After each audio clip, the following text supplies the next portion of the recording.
When I walked into his office, Will's head was down, his brow was furrowed, he was breathing deeply and writing furiously. I waited until he was finished and asked, "What are you working on?" "I'm writing out my rage," he said.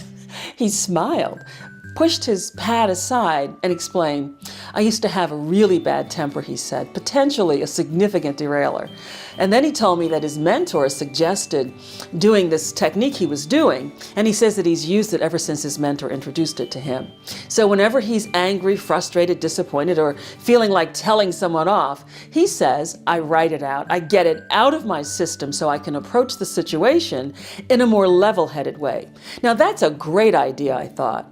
Putting words to your emotions brings clarity, and writing them down validates them, and it also gets them out of your body and onto paper so you can look at them more objectively.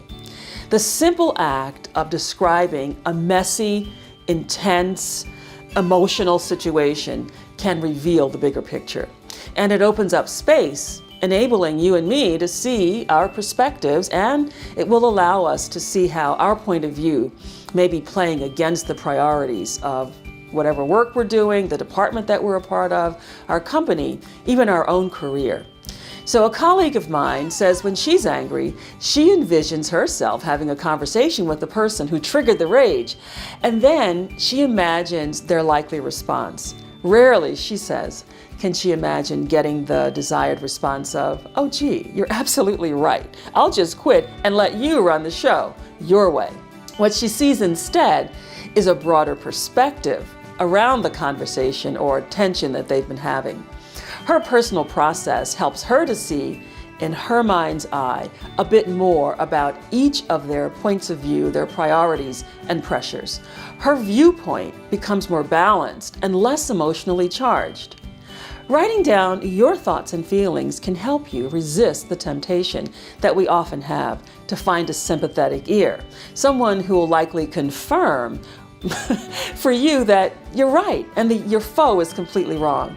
Those interactions often mask real solutions and instead fan the flames of narrow-minded thinking and fuel resistance to workable compromise. The next time you're feeling frustrated, angry, disappointed, or like you want to tell an employee or a colleague where to go, try Will's technique instead. Grab your pen and pad and write it out, giving yourself the time and space to really make a level-headed decision about how best to respond in the moment.